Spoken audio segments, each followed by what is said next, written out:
if we are the sum of thoughts, intuitions, traditions, myths, and belief, what space does Colombia occupy within that ethnosphere? And what does the US occupy within that ethnosphere? Well, in terms of Colombia, I mean, the miracle of Colombia is that 500 years after the conquest, which was as brutal and difficult in Colombia as it was in Peru and Ecuador, Peru and Mexico. Remember that the terrain was more difficult for the Spaniards, but also more gold and precious jewels came out of Colombia than either Mexico or Peru. And yet, despite that, there are still 87 ethnicities in Colombia. You still have, in the Sierra Nevada de Santa Marta, living descendants of the ancient Tairona civilization, looking down on the very beaches where Columbus's men landed on his third voyage in 1497, I think it was.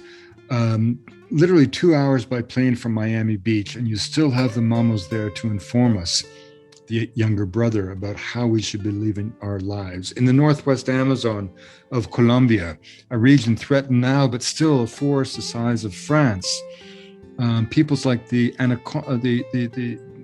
Barasanan, the Macunan, the Tanimucos, and the Tucanos, whose most profound cultural insight, in a sense, is that people and plants and animals are connected, that plants and animals are just people in another dimension of reality. The fact that in Colombia, the indigenous voice was muted but never eliminated. And the fact that Colombia has made incredible gestures. I mean, President Vigilio Barco in 1985, at the height of Colombia's crisis, said to a young anthropologist, Martin von Hildebrand, a dear friend of mine, a brother, to whom actually my book Magdalena is dedicated, they said to Martin, do something for the Indians. And in 5 incredible years as head of Indian Affairs, Martin did more than something. He secured legal land tenure for an area of land in the Northwest Amazon the size of the United Kingdom, and that was encoded in perpetuity by the 1991 Constitution of the country. And once the land was secure, the dream of culture was reborn. And no nation state that I know of has done such a gesture.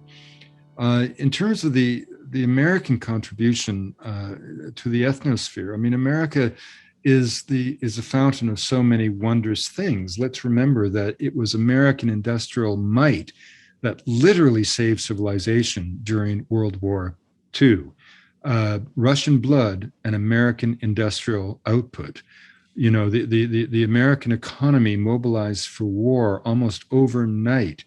And if you want to just think about that, remember one statistic. For every 5 pounds of equipment that the Japanese got to a soldier, the Americans got 2 tons. And so and on top of that, the genius of American industry has more recently, through allopathic medicine, saved humanity from another collapse with the COVID crisis. Remember, until COVID-19, the fastest vaccine ever developed was for mumps, and that took 4 years. What we have seen in biological research over the last year has been nothing short of miraculous, and it's literally saved millions of lives. So, I'm not here to denigrate the United States, but again, only to suggest that cultural myopia is the curse of all cultures. The idea that my way is the real way and everybody else is a failed attempt at being me.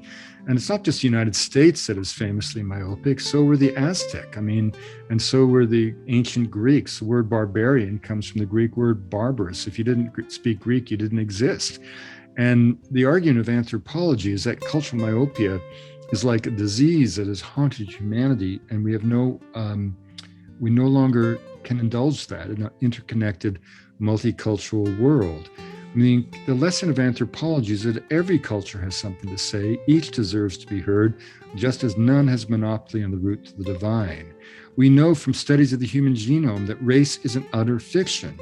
We're all cut from the same genetic cloth. The genetic endowment of humanity is a continuum. And what that means is that every society shares the same common genius. And whether that genius is expressed through technology or through unraveling the complex threads of memory inherent in a myth is simply a matter of choice and cultural orientation. There is no hierarchy in culture. We don't go from the savage to the barbarian to the civilized of the Strand, as was believed in the 19th century.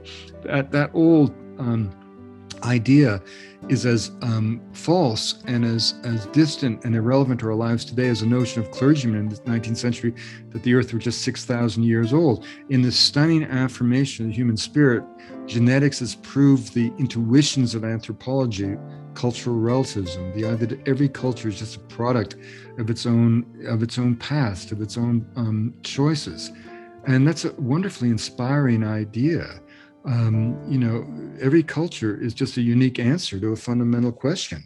What does it mean to be human and alive? And when people of the world answer that question, they do so, as I've said, in the 7,000 voices of humanity.